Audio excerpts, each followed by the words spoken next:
The courtroom smelled like old paper and sweat. The judge leaned back, half asleep behind his glasses, while the lawyer, my wife's boyfriend, smiled at me across the table. His teeth were sharp in the fluorescent light, his confidence even sharper. "The judge is my friend," he said, almost singing.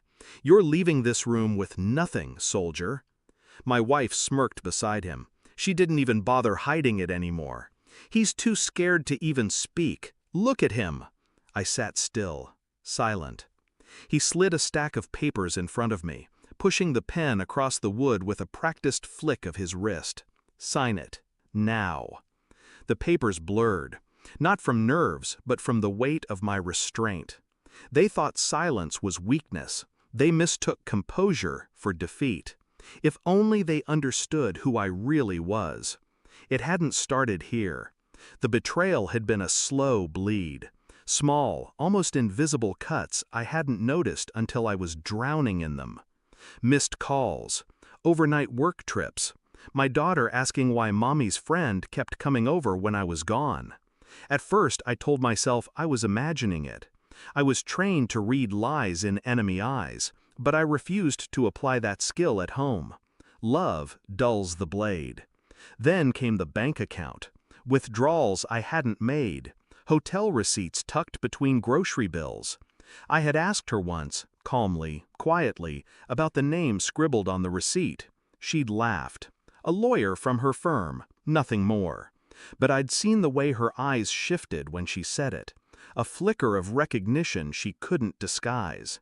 And now he sat beside her, dressed in his tailored arrogance, whispering promises of ruin into my face. She thought she'd chosen someone more powerful than me. She thought wrong. I didn't confront her. I didn't rage. That's what she expected. Instead, I observed. I gathered quietly. Every bank statement, every text message, every late-night call log. My silence became a weapon. She went about her routine believing she was untouchable. I dug deeper. Military precision never leaves you. It waits in the shadows until you need it again. I traced her boyfriend's cases, his connections, the judge he boasted about like a private trophy. I learned the details of their corruption, payoffs, sealed files, favors traded like cheap liquor. No detail escaped me.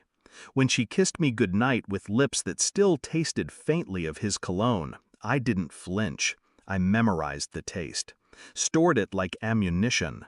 The lawyer's confidence wasn't arrogance, it was leverage. He thought he owned the system, and in a way, he did. Judges, clerks, records bent to his will. But men like him always underestimate one thing: patience. I had nothing but time and the discipline to wait. The day of court was their stage, their victory parade. He placed the contract before me, certain my silence meant surrender. My wife leaned in close, her perfume sharp, her whisper poisonous. "Sign it and walk away. Quiet, or we take everything." I looked at the pen, picked it up, tapped it once against the table. Then I slid a folder across to the clerk. It landed with a dull thud. Inside, months of evidence. Wire transfers, emails, photos, records I'd gathered with the precision of a man who had nothing left to lose. The judge's face drained as he scanned the first few pages. His hand trembled, glasses slipping down his nose. The lawyer's grin faltered. My wife's eyes darted to him, then to me. Neither spoke. I didn't need to. The silence in that courtroom was heavier than any battlefield I'd ever walked. The judge cleared his throat, fumbling, stammering something about conflict of interest. His gavel hesitated in mid-air, caught between duty and fear. The lawyer leaned forward, whispering now, desperate. Where did you get this?" I met his eyes, calm, steady, patience. My wife tried to speak, some broken excuse, some plea that never formed into words. Her lips trembled, but I had already stopped listening. I didn't shout, I didn't gloat, I simply stood, left the pen untouched, and walked toward the exit as the clerk carried the folder to the bench. Behind me, their empire cracked in real time. Their whispers turned frantic, the sound of power slipping from their hands, and I didn't even need to turn around to watch them crumble. Later, alone in the quiet of my apartment, I sat with the silence. The rage had burned itself out long before. What remained was something colder, cleaner. They had tried to strip me of everything, but in their arrogance, they had forgotten the one truth I carried from every war zone. The quiet man is the most dangerous.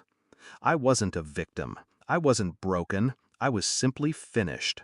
The courtroom, the marriage, the betrayal, it was all ashes now. And ashes don't hold weight. I looked at the empty space where her photos once stood, and I smiled, faintly, at the nothing she'd left me with. Because nothing, I realized, is freedom.